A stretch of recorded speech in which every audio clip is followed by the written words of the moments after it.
Welcome to the Interstellar Business Show. My name is Andrew Bull. I'll be your host and guide on this journey of growing, working, and living smarter. This show is especially for CEOs and future CEOs who are working in tech driven industries. Today, I'm going to be talking with Garreth Chandler, who is the CEO of the Evolved Group. Now, the Evolve Group is helping businesses find greater and better insights from their customers and also from their workforces and use them to create powerful changes within their businesses. And I'm going to be talking to Garreth about what that actually means and why you should care about it. I'll also be talking to Garreth about the workplace culture of his business and how they're trying to help their team maintain work-life balance, but do it in a realistic, sustainable way. I'll also be talking about the need to balance humans and technology within your business. How much should you be looking to replace with AI? Where should you be looking to unlock more of the human potential within your team? Lastly, we'll be talking about Gareth's vision for the future and where he thinks the Evolve Group will be heading.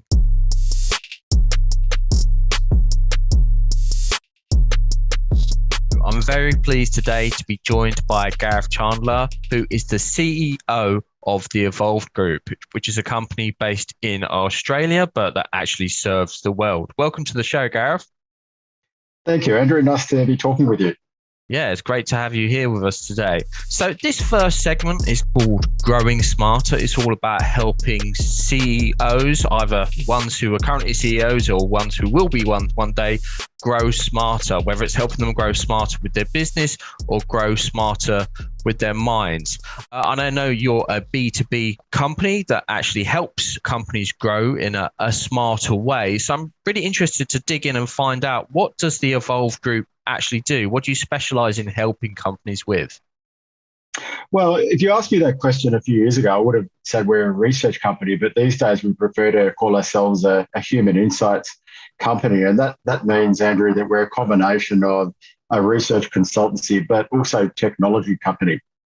So we have our own platform, and that platform helps organizations identify opportunities, optimize experiences by continually listening to their customers and markets to be able to find insights that they can use to their commercial advantage. Okay, cool. So it's about extracting the data and the insights that are already there. Yeah, definitely. I guess it depends on how you define there, but I'd define there as in the minds of customers and markets. And our job's really to get those insights out in a way that companies can actually take the insight and turn to a commercial benefit. So finding new customers, developing a new product, using it to improve something they're already doing. But we do that at scale and basically help our customers generate insights that they can apply to basically making more money and being commercially successful. So one of the ways that I saw on your website that seems to be one of the key methods that you use for grabbing hold of these key insights and helping your customers is conversational AI. So what is that? Good question. It's a new type of technology that's really becoming more and more important, and something that we've been working on for a number of years, that either replaces or augments a traditional survey with natural language conversations, much like we're having now. And if you kind of think about when you do a survey yourself and you're getting all of these questions in front of you, and you might say, how do you rate this or how do you rate that? Here's 10 statements, tell us how strongly you agree or disagree about those. That's really an imposition of someone else's expectations about what's important to you in a way that's not very engaging and often doesn't really get to the heart of what you really want to understand a person thinks about. So conversational AI uses new technology. It's like a chatbot, but it's kind of upside down, to ask questions of you where you can reply in your own language, using your own thoughts, using your own terminologies, but actually really unpack why you think what you do, and then uses some fairly advanced text analytics to take all those conversations, which typically occur, with thousands, if not hundreds of thousands of people, and distill them into insights that, again, the company can use to say, well, we didn't know that, or this is a new opportunity for us, or we didn't know that this product's not quite delivering in the way they want, and automating that process. That's basically what you might call qualitative research at scale. Yeah, I find that really interesting because I've been looking into AI copywriting, for example, at the moment, and AI is a big big thing going on at the moment. And I like the fact people can respond in their own ways. Would you then collapse all that unique and bespoke language that people use into, uh, the fact that 30% of the workforce feel like they're working too many hours? You get those kind of insights from these conversations. Exactly. Yeah. So traditionally, what you'd be doing is you'd say, "Oh, do you think you're working too many hours at work? How strongly would you agree or disagree?" And if you think about most of the employee surveys as sort of one area that we apply the technology, they've typically got 50, 60, even 100 different statements like that. You're sort of clicking the mouse all the time, and eventually you kind of get sick of it, and you might start clicking five on everything. But what our technology allows us to do is to say, "Andrew, how are you going at work this week?" And you can say, "Look, I'm going great, but I feel like I'm pulling too many hours." And I'll go, "Oh, okay, can you tell me more about that?" And there's some complex rules in there and some sophisticated AI that helps us understand what you're talking about. It allows us to ask sensible questions, to respond with one question with a better question, or really dig into things. And then what we do is we say, "Okay, well, maybe 12% of people have mentioned working too hard, so we can put a solid number on that." But then we can always take it back to the conversations and look at things like emotionality. What is the drivers of people feel like they're working too hard? What's working too hard and what are the impacts once you start looking at things like leave. So it's quite a nuanced and sophisticated system, but really at the heart of it is our respondents' ability to use their own language, to say things in terms that really mean something to them rather than someone writing a questionnaire. That's fantastic. I just love how much more human the process is. And actually, we'll get onto that later in the interview. So, why should CEOs really care about conversational AI? Because it sounds great, the technology sounds great, and it's great to, of course, we want to care more about people. But if I'm looking at my bottom line and worried about balancing out all the things I need to balance out right now, I mean, in the UK, for example, we've got gas prices going through the roof right now. So there's a lot of things for people to worry about. Why should they allocate some worry and focus and energy towards conversational AI? We believe that every type of product or service, every type of experience that any organization delivers, in fact, you could say either internally or externally, always comes down to human experiences. It's always about how people experiences, whether that's you're selling shoes or if in your example, energy prices, what the implications for that in terms of the decisions you're making about how you're spending your household budget. And ultimately, this technology allows a CEO to feel like they've got their finger on the pulse. They're actually seeing things like that coming up and they're able to react to those types of issues more quickly than their competitor. And I'll use that as an example. So you could imagine that in a typical questionnaire, let's say it's a questionnaire to help understand, how companies or how households feel about an energy provider, you might not be, worried about cost of living. But all of a sudden, during COVID, we've got supply side inflation. Because the conversational AI is adaptive, those sorts of trends come through. And companies using our technology can start to say, "Oh, we've got a trend coming up. People are starting to worry about energy prices," where you'd be lucky to get that at all previously with a static survey. Now, not only can you start to see it trending in all of these conversations that people are having, you can actually see it far earlier than anybody else. We had examples recently. In fact, we had one client during COVID who was using the technology to monitor workplace engagement. And then when the pandemic broke out, they were immediately able to see what the implications were about people working from home, about non-obvious things like people need more support, they needed better equipment, that they didn't have the right audio-visual equipment to be able to participate effectively in conference calls. So it's that type of dynamic insight that the technology can deliver. And as we all know, time is money and speed of response is everything in modern business. So it delivers that in spades. Awesome. Yeah, I love the fact that you can actually respond to those emerging market trends and take action with them, which I think, especially with what's happening with the workforce now, and I think we're going through like a revolution in many ways in terms of how people are working. And some of it I feel will come back. Like I don't think everyone's going to end up working remotely long term, but I think there will definitely be a shift in the market of a certain amount of people working from home and a certain amount doing mix. So yeah, there's these big trends right now that companies, if they want to, I suppose, retain and and attract the best talent, they need to understand what people want. And I guess that's one way that you guys at the Evolve Group can help people. Definitely.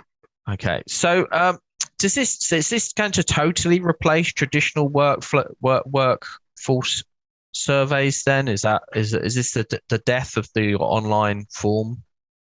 It can do, Andrew, but there's probably two ways to answer that question. One is because we're having a conversation, we actually call it a workplace companion. So we typically create a little avatar that's sort of representative of the employee brand, and people can chat to it maybe once a month. We've got some clients that chat once a week, other clients that every quarter. The idea there is that typical traditional workplace surveys annually. So this can augment a survey that you might be doing once a year, report to the board, get the numbers together, see how you're tracking. Between those annual pulses, this is actually engaging with people in meaningful conversations and learning about what motivates them at work. So it can actually augment that. Within the actual conversations themselves, rather than again asking a big long questionnaire with lots of agree or disagree statements, we've just simply say to people, how are things going, or how are you feeling this at the moment? And they might rate that sort of score out of 10, or we've got a little smiley badge that they can move to actually show a face going happy or sad. And then the conversation begins. So to that extent, it really has completely replaced traditional survey, but I think there's still room to move in a workplace environment to get a structured sort of assessment of how people are feeling according to some validated model. And we do still do a bit of that as well. And I'm interested in what you say about these conversations with team members and about how they might be structured or work. Does the conversation evolve depending then upon what someone says? Like if someone's saying they're feeling like quite overwhelmed with work and that they can't, struggling to meet their deadlines, will the conversation move them towards a path of getting some support, or is it just passive and like it takes the data and moves on? There's a lot of information in language, and one of the things that you can do with language is to assess people's stress levels. And you can use trigger words to determine if someone is actually at risk or if they're in an emotional state, which indicates that they need support.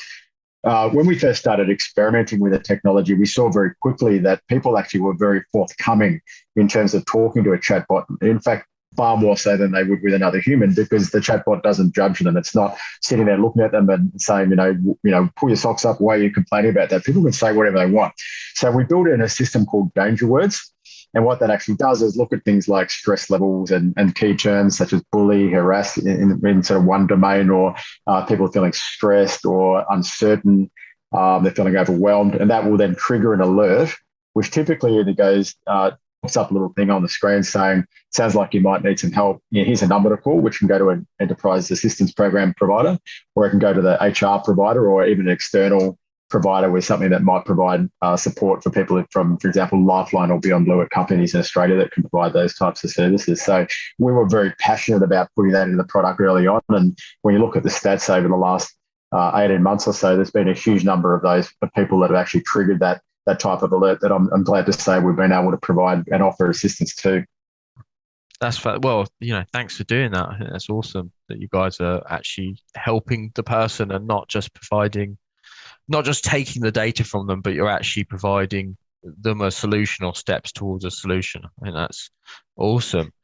Which kind of brings us into the next segment of the show, which is called Working Smarter. So, working smarter, in this segment, we're looking at how we can help CEOs elevate the performance of their team, their own leadership, and the business in general. I suppose why I think this is a good linking place is because we're talking about that crossover between technology and humans, and how the things are blending more. Like you say, now I might be having my support feedback conversations with some AI. Whereas in the past it might have been with a weekly catch-up call with someone, or a coaching session, or just talking to the leader on my team. What should we definitely be keeping human in the workplace? When you think about your business at the Evolve Group, what do you definitely want to make sure doesn't become like an AI or computerized process in terms of the business?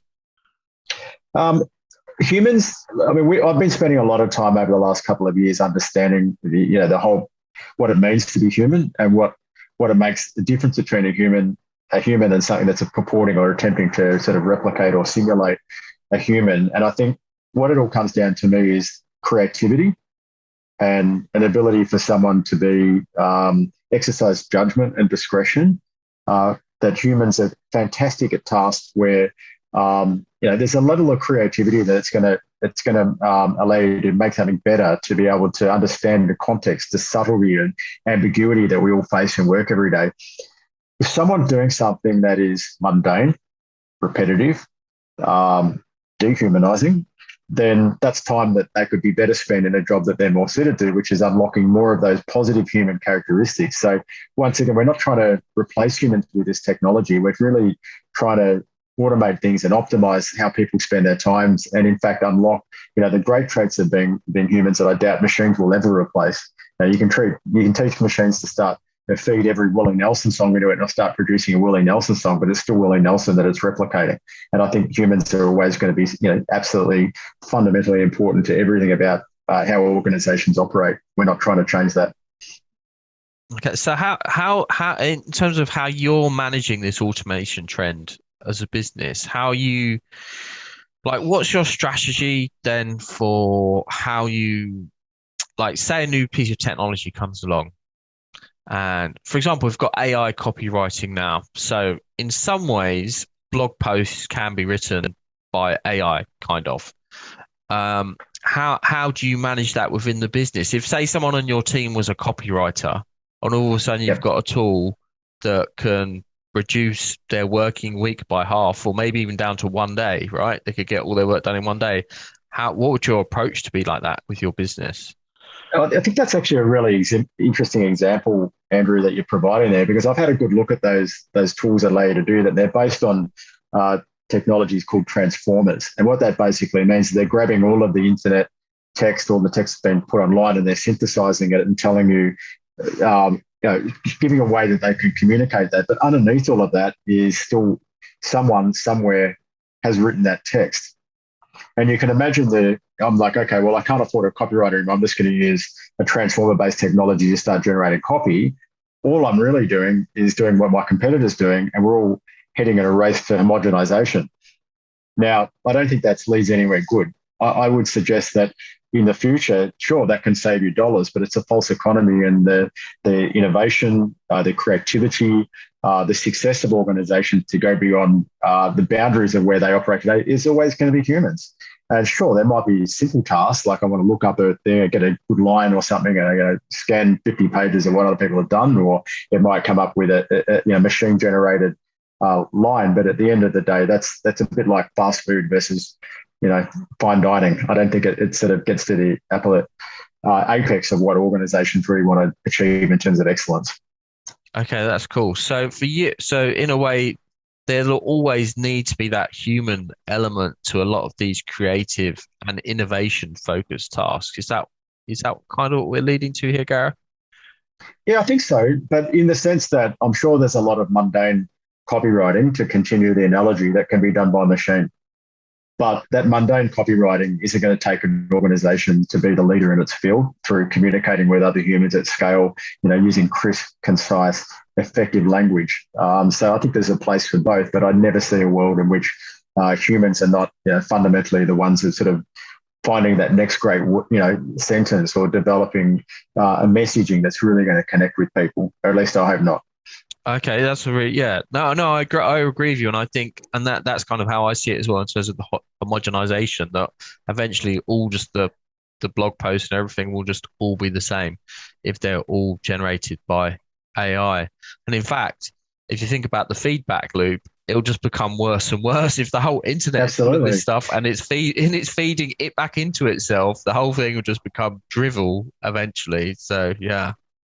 I think it's already happening, but you can see some of it when you start to use those tools online. And I think, again, there's a time and place for everything, but I think there's a level of naivety in expecting that the technology, particularly anytime soon, is going to do anything other than what you've just described. Okay, so if we go back, if we if we set that aside for a minute and go, some things should not be completely done by a computer, robot, AI, or whatever you want to call it, and we say that actually what happens is some tasks will become able to be done via a robot. How would you, as an organization, once you've seen it's happening and you kind of have to do it, how would you handle that process? Yeah, I think again, it comes down to having a really fine appreciation of what people are good at and what it means to put someone in a role where they enjoy it, they're motivated, and they're producing output, whatever that might be, whether it's writing legal contracts or producing copy or writing research reports that you can't do with automation. On the other hand, there are definitely things that can be automated for efficiency. And if I even think about my own career in research, when I started, I was actually did a lot of coding. So that basically means reading through thousands and thousands of pages of transcripts, saying, I'm going to put this one in this bucket. I'm going to grab this one, stick in this other topic here about, why people love cats. This one's about why people love dogs. You can now use some quite smart deep learning mechanisms to autocode. So you start building your code frames and it starts making recommendations on how things go. If that technology had been available at that time, maybe I wouldn't have spent so much time in coding, but I would have moved on to a better job more quickly. So I think it really just boils down to understanding where people are paid to do boring, repetitive, mundane tasks because we just simply haven't been smart enough to be able to use machine learning, artificial intelligence, automation to be able to replace those tasks to free up their time to do more interesting and challenging tasks, which hopefully they enjoy more as well. Yeah, I think you're absolutely right. There is a challenge of getting people more into their talent zone and really locking what they're capable of doing and not moving them away from that mundane work which they shouldn't have to do. And I think actually, if you look at the population trend, they say towards 2050, the population will really start going down again. I know in the UK, we're talking about how birth rate is massively going down. So there's less and less people around. So in a way, these two ideas are coalescing. The march of AI and automation is coming at a point when there's possibly going to be less people around anyway. So it makes sense for everyone to get a bit smarter with how people and talent is used within a business as well. So if we're talking about your team and your relationships with your team, how is technology affecting those relationships with your team members? Has it changed? Has it evolved over the last 5 years or so? Completely. And, sometimes you have to kind of wake up and sort of snap out of it a little bit to think how quickly things have changed. And, needless to say, since COVID came in, our whole way of engaging with each other has fundamentally changed from face-to-face in-office interactions to the type of conversation we're having now where we're talking over through a flat screen. But beyond that, the ability to use collaboration tools, particularly things like Teams and Slack, the ability to be able to use, virtual whiteboarding, to be able to record and share ideas at a pace that was never before possible has been, profoundly important. Even for us, again, the tools that we use with research all used to be done on telephone. Ring people up, pay someone to do these telephone interviews. Now it's all done online. And now again, with our conversational AI, we're sort of taking that to a, sort of another level where we can talk to literally millions of people at once and scan through all those data and find the sort of nuggets of insight that we're looking for. So it's just been, technology has profoundly changed how we work just with the tools that we've developed, but also the tools we use to develop those tools as well. Is it impacting so technology, like the method is changing through technology? Is the culture evolving because of the technology? Is the way that you guys actually talk and bond as a team changing off the back of that? Yeah. There's a sort of a funny observation I sometimes make. So we've got about 80 people on a good day in the office, working away. And you can go into the office and it can be dead quiet. So you see all these people sort of lined up in their desks in an open plan area, and you think, gosh, this office is really quiet. But if you could somehow amplify all of the chat that was going on, so people are multitasking, they're working on one thing, and then they've got a chat window open, they're chatting away. It sounds like you're in the middle of a train station at peak hour. It's just that there's a different mode of communication that people are having to talk to each other. And I think culturally that can have positives and negatives. I think positively it means that people are literally far more connected with each other, which means that they're able to convey their ideas more quickly. They're able to absorb what's going on in a way that was never before possible. Therefore, everything is faster. But on the other hand, underneath all of that, I kind of can't help but think maybe some of the benefits of simply sitting down and taking some time out and sitting having a chat with someone, where sometimes that's where some of the best ideas come from, where you don't feel so busy, where you've got time to think, that you don't feel pressured because the next message is coming in, or you're not copying another email in your inbox. So I think there's been mixes about that. But I think culturally, to answer your question, Andrew, I think smart companies find ways to keep people connected on a human level and to dampen down the amount of noise in the office from those sorts of systems, to be able to allow humans to do what they do best and be creative and find time to think rather than simply react all day. Yeah, I think there's a lot to be said that because I think if you get stuck in that chain of work, we're just rushing from project to task, and there's no time to breathe as a team and have those step back and have those ideas, which actually might clear away a lot of the projects and tasks that you're working on anyway, because you just get so into it, right? You get so into, I've got to get this project done and this list of tasks done. If you can just step back for 15 minutes or an hour or so and just go, actually, why are we doing this anyway? There needs to be space for those kind of conversations, right? Yeah, and I don't think busy and productive are the same thing. And sometimes they are. Sometimes the people are busy and productive, but I think sometimes the whole system that we've created as a society, particularly in a workplace context, generates its own kind of momentum. And sometimes it's important, I think, to take a step away from that and realize that it can make you feel busy, but in a way that's not necessarily good or productive. Yeah, 100% busy. I agree. Busyness is definitely not always equal to productiveness. Have you read Deep Work by Cal Newport by any chance? No, I haven't. No. That's a great book to read, actually. I really recommend that, which talks about productivity mainly from an individual perspective, but could be applied for everyone across the team. And he really talks in there about how to approach your day in a really productive way to get the most out of your team.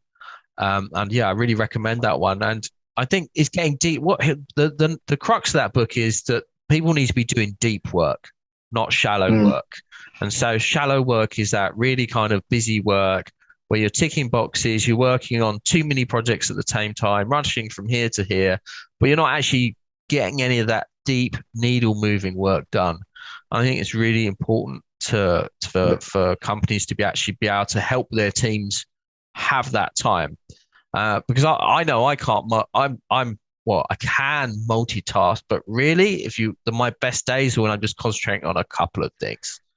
Couldn't agree more. We did an experiment once. So we've got a whole team of developers, and they're absolutely always sitting there chatting with each other. So we sort of thought, let's do an experiment and just have one meeting in the morning and one meeting in the afternoon or towards the end of the day, and give them a block of 6 hours where literally we said, look, we really don't want you talking to other people unless there's a real reason for that. And we gave, obviously they could do that if they wanted and have a chat and whatnot, but it was more so because developers are busy people and people were hassling them all the time and they were chatting about different things. Productivity went up by about 80%, simply because we blocked their time, simply by saying there's certain blocks of time during the day where you do those deep sort of thinking tasks that you're talking about. And to me there's a real even for other types of roles, not just developers, a real learning of that. The challenge is actually finding the luxury of giving those people those blocks of time, because things do move so quickly, is hard. And then people tend to slip back to their old habits because someone goes, oh, I need what help with whatever, rather than trying to figure out for themselves. Or it's challenging. But I completely agree with that idea. So, have there been any big lessons you've learned then with setting up your team and to do with AI and automation? Like how if you're going to advise people, just in generally, not necessarily about your specific service, but if I'm a CEO and I'm expanding my team, I'm thinking about how automation is going to work. Maybe I'm thinking about Zapier and all these kind of tools. Are there some big lessons that you've learned, Gareth? Yeah, definitely. I think one thing would be, don't be afraid to try things yourself. I mean, there's just so much stuff out there you can use to sort of mash up and create your own innovation. So it's tempting to buy things off the shelves, but there's a whole economy around that with marginal costs and whether you want to create true differentiation. Sort of a related thought on that, maybe it's slightly contradictory, is that the first 80% of coming up with, or when you come up with an idea, the first 80% of achieving it is typically fairly easy. But it's that last 20% to get the thing working properly and make it work perfectly it's incredibly hard. And then you get back to that whole discussion about, what is a minimum viable product? Is the 80% enough to get it to market, to make people believe in it, to actually get the benefit out of it? Or do you want to go that extra 10%, which might sort of delay some of your commercialization of the technology and get people onto it? And I don't think there's a sort of an ironclad set of rules around that, but I think it's important to understand that sort of a bit like Moore's law, with the speed of processes doubling every 18th month or whatever it is, it's the sort of kind of inviolate rule of life, is that it starts off easy, gets progressively harder, and you've got to know when to pick your point to say it's near enough is good enough and take the thing to market. Yeah, okay. They say any task or project will expand into the time that is available. So yeah, you at Yep. some point the work needs to be ripped from the artist's hands. That's the only way it ever ends up on the gallery wall, right? Definitely. And we found also when you get past that sort of that Rubicon, that sort of whatever your percentage is, I'll keep calling it 80%, that people start using the technology, you go, oh, I didn't realize that. Or, okay, I didn't think of that. So the quicker you get it to market and you start sort of, again, getting other minds to look at it and getting people to actually use it in a live fire situation, the more you're able to start to realize maybe some misconceptions you had or things you hadn't realized. So in that sense, you've got to be a little bit brave. And, someone once said to me, what's the definition of sort of being entrepreneurial? And my feeling about it was it's actually knowing that you can get to the 80%, having no idea how to get the other 20% after that, but being actually very confident that you can figure it out on the fly. And, sometimes it doesn't work. Most of the time it does. And, that's where, again, getting a good team around you who are sort of confident in their abilities to solve those problems and sort of back themselves to get the thing landed and deliver an outstanding product becomes really important. How do you ensure those conversations around innovation and like building projects the lean way actually happen? Do you schedule time for people to like just to really discuss things and be really open in conversations? Well, I'm going to say that's actually something that since COVID broke out in Australia, we've had lockdowns and everybody's been working at home. And it's become a lot harder because, in my experience, spontaneity is a really important ingredient in sort of creativity and innovation. And, there's lots of exercises and there's lots of tools you can use to sort of harmonize people and get them to sort of come up with stuff. But my feeling is a lot of the best ideas come about when people are relaxed and having a beer at the end of the week or just talking about, stuff and chatting away. This is a light bulb moment comes on. But I think beyond that, we do most of the things that the companies do with running a product roadmap and using agile and, having user experience focus in human-centered design, all of those things that become really important. But I'd sort of suggest for the germ of the idea that starts it all, it still comes in a flash of inspiration, and it's hard to force that sometimes. It just happens. Yeah, no, I get that. Just over when you're just over a pint and you've not got something you can work on, and these things happen, which actually moves us on nicely to the next segment, which is called Living Smarter. So in this segment, it's all about helping your team work better and having a better quality of life and balancing out your lifestyle as a CEO and also being conscious of your team's lifestyle as well. Something which I think has been brought on into even more focus, because I'm sure there's people in your team right now who have got their offices in their living rooms or maybe even in their bedrooms. So we've got this like weird world where work and home is becoming really compounded and impacting each other. And we're not really in those days anymore. Like my granddad walked, 20 miles up the railway line to get to the toothpaste factory.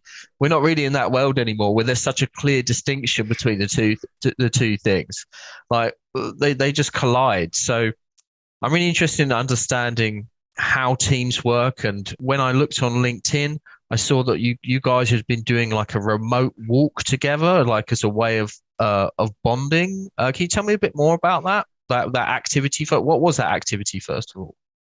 Yeah, so just on that one, I mean, I think again one of the challenges of working from home is you literally sit on your bum the whole day, yeah, and obviously that's not good for your health. It's difficult to sort of sustain that over any period of time. And one of our team members, I can't remember if they saw someone else had done it, but had been walking prodigious amounts of her sort of spare time to keep her body moving. And we sort of thought about that and thought, oh, yeah, let's do a competition and sort of do a step count challenge to see who, we formed into teams of 4 and see who can do the most steps. And it was just really successful because it galvanized people around sort of a group challenge. We could motivate each other to do something that was good for our bodies as well as our minds. And again, during a period where I think it's just been really important to keep challenging each other to find new ways to connect, to be able to, again, when you go to a screen like this, it's hard to get a sense of the human emotion and the sort of the connection with another person, but to find new ways to do that. I mean, that was one example. We've also sort of random conversations on random subjects. We've had online gaming or things that most companies are doing at the moment to create that sort of sense of group cohesion and belonging. So I think then maybe sort of going back to your first question, Andrew, I kind of feel that it's just really one of the things I've really struggled with in my career is asking people to do extraordinary things. And I think one of the important rules around that is something, if it becomes every day, is no longer extraordinary. And I kind of feel like all of us have these three domains in our lives, which is self, family, friends, and work. And, sometimes they're in different mix. At different stages of your life, you're willing to work really hard at work, but other stages, family comes first. And the one we all typically tend to forget about is self, looking after yourself, because it's hard to be good at work or to support your friends and family if you're not looking after yourself. So, every day when I look at the amount of, time that people have put into the business off their own bat, I'm humbled and appreciative of that, but also feel a sense of guilt. But, what I obviously encourage people to do is to sort of maintain balance as much as they can. And for me, as a sort of a boss, I'm not always successful, but to help we get the resourcing right, particularly in a growth company, can be really challenging, where we're not always relying on people to do heroic things just to carry the day. It's a challenge. Yeah, yeah, it's hard. So are you conscious then of like maybe team members going too hard at some time, at some points, and you'll say to people, look, you need to ease off and like slow down a bit. Is that a conversation you might have? Oh, definitely. Yeah, definitely. And so, I mean, we've just given people a whole lot of discretionary leave while we're under lockdown, an extra day. And, it's been hard for people to take holidays as well because there's nothing to do. So, people have been working quite long stretches. And again, another sort of observation in life that I've had is that you can maintain periods of stress for a short amount of time. And in fact, it can be quite helpful because it's like, getting a vaccine as another topical sort of analogy. It makes you stronger, but you've got to be able to pull back from that stress level, relax, recuperate, so that you sort of get that sort of strengthening effect. But unfortunately, during COVID and over a period of time, it's been hard for people to actually switch off. So we've been, quite diligent. Our whole HR team and people and culture team have been really focused, particularly the last set of 6 to 12 months, in finding ways to help people disconnect, close the lid, to acknowledge people have gone above and beyond and give them a bit of time out. So I just think it's incredibly important.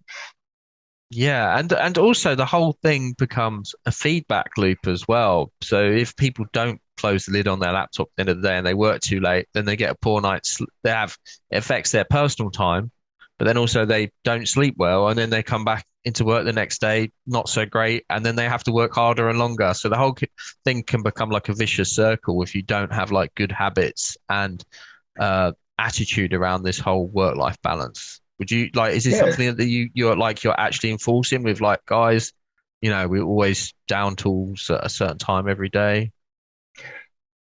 look, to be honest with you, it'd be difficult for us to do that because, like most consulting companies, we're a client-focused industry. I mean, for example, in even our technology team, we've had major server migrations over the weekend. So people have been working all weekend to do that. But I think the important part of it is that people have to be passionate about their job. They have to believe what they're doing to provide that level of discretionary effort. But at the same time, it's incumbent upon us as an employer and as a group to say to people, now, thank you, go and take some time out, and it's on us. Or you're in a position where I want to make sure people can turn the lid off because it can actually get quite addictive as well. I think you kind of get habituated to it, and I speak from personal experience that I'm going through a pretty busy period at the moment, again tied to our growth, but I'm looking forward to the day. Actually, a long weekend this weekend of closing the lid and saying it's still going to be there Monday. I need Yeah. downtime. I've got to relax. And, that's just setting an example for everybody, I hope, that others can follow. But at the same time, I think it would be inauthentic of me to talk to you, Andrew, and suggest that people that, don't work hard in the company, but we do our best to make sure it's within healthy constraints and that, people get that opportunity to close the lid, so to speak. Yeah, well, I appreciate you being so honest and frank about the situation. It sounds like you do have like a positive approach to people's wellness and at least balance up those periods of hard work with more downtime. So that's great. Do you offer coaching and support in the business for team members who need that kind of thing? Yeah, definitely. We've actually had a couple of really good ones this week. We had some guys come in who run wellness programs, talk to the whole team about that, and got some absolutely amazingly positive feedback about people spending an hour just listening to these guys talking and providing advice about how to maintain wellness and balance and those sorts of things. We did another one, which was a stretching exercise during the middle of the day. We had some guys come in and everybody stopped and got up, and that was actually also amazingly effective. We also have a sort of a steady stream of people coming in and talking to the team about career and about how to manage sort of, again, work-life balance and strategies to be able to sort of keep things in check. So I think it's always good for people to hear other voices. So it's not always sort of people like me or others in the business sort of saying things how they are, but just getting diverse opinions on that and getting experiences from people who worked in other organisations and sort of had the same challenges. Okay, excellent. That's great to hear. Have you had experiences in the past that have formed your approach to these things? So because you're quite positive and open to looking after your team, and not all CEOs will have such a positive attitude. Have some of your past experiences been the opposite of where you are now? And we don't need to name names or call out company names or anything like that. But have there been negative experiences where you're like, right, if I'm going to do this differently?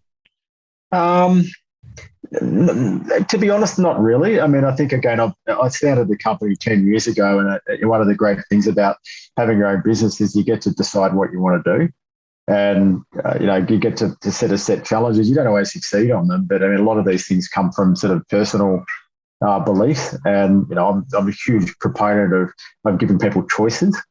And again, I'd like to think that that people love working at my company, and as a group we're very, very close, and that people feel like they're sort of they have a sense of purpose in coming to work. But I wouldn't say we're doing it to sort of counteract a negative experience in my life. And just to be honest with you, again, I don't know that I've been all that successful at it, but what I do know is that it would be remiss of me not to set some goals in achieving some of the things that I've always wanted to have in terms of employees participating in the work, having a bit of a share of the company, being able to be enabled to make their own choices within the company, to trust them as adults, to be able to give them clear purpose and direction and get out of the way and let them get on with it with a sense that they're allowed to try things and do things in different ways. And I kind of feel like if I walked away from this in the future without giving some of the ideas a decent shot, I'd probably regret it. That's fantastic. I'm glad you've been so inspired with those things. Is empowerment really important to you then, giving people the keys to their own car and their future? Yeah, definitely. So one of the things I remember when I was back in a long time ago when I was at uni and doing org psychology was the whole theory X, theory Y management. And, without sort of recasting that whole sort of different modes of thinking around that, but I truly believe that if you find the right person with the right role, with the right set of goals, and you give them the tools to do their job, and you provide them with the direction and the support enablement, they'll smash it out of the park. And it doesn't always work. Sometimes you put people in the wrong job, or sometimes people self-select into the wrong job. And another thing that I'm really believe in fervently is the whole Peter principle about people being promoted to their greatest level of incompetence. So you've got to understand that just because people are good at something technical doesn't mean they're going to be good at sort of enabling other people. So these are just hard-won lessons that I haven't always got it right, and things haven't always gone well, but you sort of start to see the same patterns over and over again. And you sort of realise that maybe you've got to change things a bit. I fundamentally believe that give people the right conditions and they'll thrive and they'll do well in their job. And, I think we've tried to do that in the company as much as we can. Yeah, and I think you're right. It's important to empower people and help them self-select what they want to and let them self-determine their own future. And we can all make mistakes, and we can all realize, I suppose, at some point, the thing that we thought we were right for isn't actually right for, and it's not because we started out intentionally that way, but we just Exactly. learned that it's not for us. And things change as well. I suppose circumstances change. Like if you come into a company and you don't have a family, 5 years later and you do have a family, then maybe what you want evolves as well. So I think that's cool. And thinking about the future takes us actually on nicely onto the next segment, which is called Owning Your Future. So, what does the future hold for the Evolve Group? What's your vision? Well, what we've been doing with the conversational AI technology at the moment, Andrew, is really focusing on the insights industries. That's like a big industry. It's $90 billion. It's huge players, and what we're trying to do is to use this technology to innovate, to differentiate, to create a new way that organisations can listen to people. But we also think that technology is kind of a harbinger again of helping organizations really have meaningful conversations with a lot of people at scale. So you can kind of think of some of your favorite brands in your life. Imagine being able to talk to them whenever you want.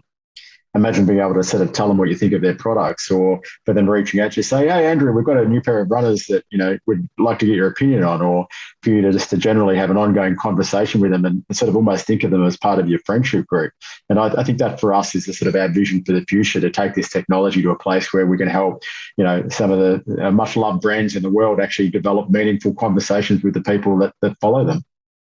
Awesome. So yeah, it becomes this much bigger idea about how people engage and interact and give feedback to the brands. Yeah, so brands have personalities just like people. Brands have a voice, a tone of voice. Brands have beliefs. Brands have intent and purpose. Why can't a brand have a conversation with a human being? All that's been missing up to this point in time is the right technology, the right voice, and a way to develop those types of relationships. It's just a different type of relationship. And I think people form relationships with brands because they actually care about them. Brands are used as signals about what I believe in. They can be used as a way for me to express myself.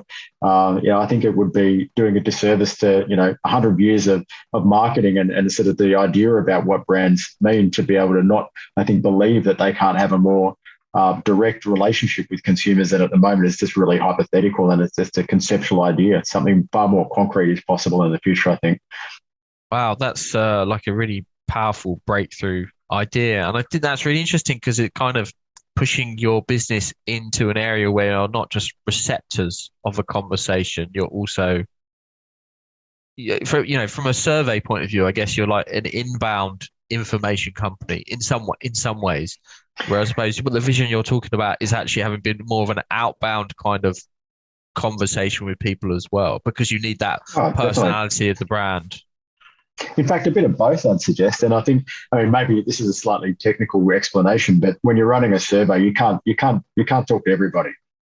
So you take a sample. So you say, okay, let's say one of my clients might have 20 million customers. I can't afford to talk to all of them. So I'll take a sample of 1,000 and I'll listen to the 1,000 and I'll extrapolate that to the 20 million. But what happens if you could talk to all 20 million of them and you could have an ongoing conversation with them all the time? How could that brand be able to leverage all of those conversations and those relationships with its followers to develop better products, to understand what they really want, to innovate, to be able to form attachments to them in a way where it's actually reciprocal as well. Those consumers can actually feel like they're co-participants and creators with that brand. And I think that's the world we're trying to head towards and trying to create with our technologies. It's fantastic. I love that. I really love that vision. That's really amazing. I'll definitely keep my eye out to see where you guys go with it as well. So what's the big takeaway that CEOs can take away from today's conversation? I'm thinking about some action steps that maybe they could take to start thinking about how they can get better at doing surveys and engaging with their employees. Are there a couple of things, maybe just a couple of simple mindset ideas or things that they could put on a whiteboard and have a conversation with their team about? Yeah, I think it goes back to what I said before about at the heart of every transaction, every delivery, every product, every service is a person. And there's a technique in qualitative research. And obviously we've been spending a lot of time lately sort of thinking about qualitative research methods, which are where we talk to each other. You might run focus groups or depth interview, called laddering. And laddering is the idea that you can keep probing with questions to get to the baseline of what you're after. So I might say to you, why do you, what's your favorite car? And you might say, oh, BMW. And I say, why is that? Oh, it's fast. Why is fast important? Because I like to get places quickly. Why is that important to you? Because I like to be, seen to be in control, et cetera, et cetera. And you're starting to reduce the thing down into a real understanding of what make that person understands. And I think putting my practitioner hat on, I think every CEO can always ask a simple question is, why are people going to do this? What's the need? what's the motivation? Even if you're selling something obtuse like a financial service, at the bottom of it, it's still a person making a choice. And being able to understand their choices, being able to understand why they choose option A instead of option B, and being able to take that understanding of those decisions and being able to use them to develop better products and services will always be at the heart of innovation and being a great company, in my view. Okay, I think that's a wonderful insight into the questions that CEOs need to ask, and I guess that can also inform and marketing and advertising strategies as well, having that information. Yeah, definitely. I mean, I think all of us rock up to work, and depending on what hat you wear, you always get stuck in your own world. It's the old saying, give a person a hammer and all the world becomes a nail. But again, to be able to break out of that and try to keep asking the questions about why does this happen and why does that happen, and try to take it back to the sort of the root cause in all things, so you're not just a finance person, or you're not just a marketing person, or you're not just the ops guy, but everybody's sort of thinking about why things as they are. And I think in some ways I've sort of started using the term thoughtfulness around that. And, obviously mindfulness has been around for a while, but I think thoughtfulness is a sort of a work principle is very underrated. And, it's very easy just to respond to things without really thinking about them. But when you actually start to think about why things occur and you start to get past that sort of immediate visceral reaction about things, you start to make better decisions, and you start to think a little bit more clearly ahead about, the choices that you've got, and start to make calls that you can start to rank them up and put them in front of each other, and things start to happen because you're sort of just not responding to stuff in a very shallow way. Yeah, and I think that's so important because we all have a habit of telling ourselves stories, right? We get one nugget of information, or we've formed past beliefs and perspectives about things. So we shape the world that we have around us and make decisions about that based on that quite limited perspective of the world. So what you're talking about is getting a wider perspective and maybe a more healthy perspective of how things really are. Yeah, like I could go down a whole rabbit hole with that one as well, Andrew, around mind simulation, and we're all absolutely bounded by our experiences and everything else. And I think again, working with a team and going through that process of thoughtfulness and actually challenging each other's preconceptions and sort of beliefs about why things are is just I really enjoy it. But again, I think from a managerial perspective, it's healthy, and it provokes people to go outside of their comfort zone, and getting to the point where you can have that level of honesty within the business, and people just don't take sort of a fairly shallow explanation for something. It's fun, it's enjoyable, it leads to good outcomes. So I completely agree. Brilliant. Okay, so just wrapping things up now, where can people go to learn more about the Evolve Group and about what you do? Yeah, I think the best place would be our website, so theevolvegroup.com. And on that, we've got a blog called Evolve Thinking, where we've got lots of articles and explanations of the sorts of areas that we've been working on, as well as the sorts of products and services that we provide. So yeah, that would be the best resource, I think, to start off with. And of course, we're more than willing to answer any questions that anybody has. Awesome. I've really enjoyed having you on the show today, Gareth. And not only Gareth, also his cat. Big shout out to Gareth's cat, who also joined us for a couple of moments. If you've heard a few meows. So, yeah, no, it was awesome having Gareth on the show to learn about conversational AI and all these other interesting stuff. And in fact, I'm sure we might ask you to come back on the show in the future and talk about how the mind is a simulation, because I think that could make a great episode as well. Yeah, thanks for joining us today, Gareth. Thank you very much. I've enjoyed the conversation.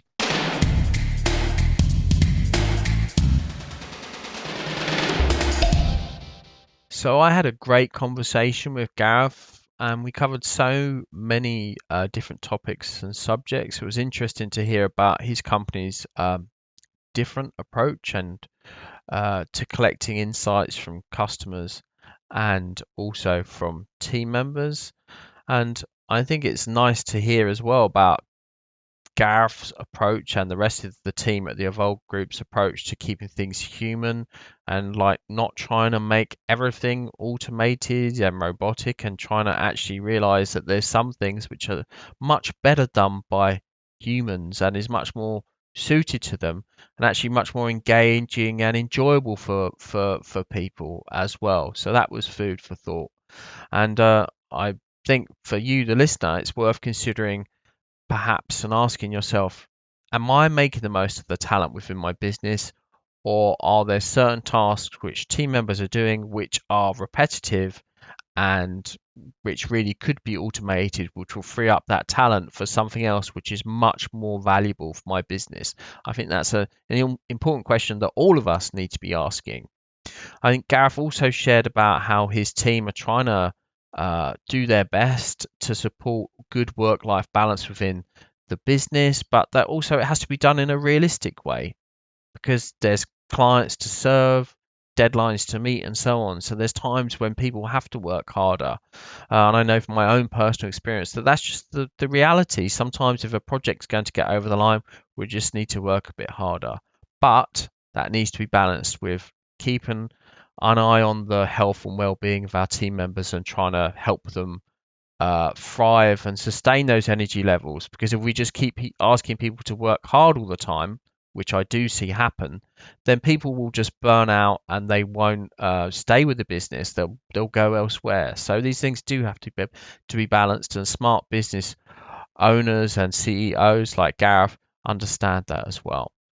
It was also enjoyable to hear about Gareth's idea for the future of the Evolve Group and the idea that not only will they be like this kind of inbound survey company where they're cleverly gaining insights from people's interactions with their AI, but also starting to have bigger conversations and almost touching on branding and marketing with how that goes as well. So I thought that was interesting to hear about as well.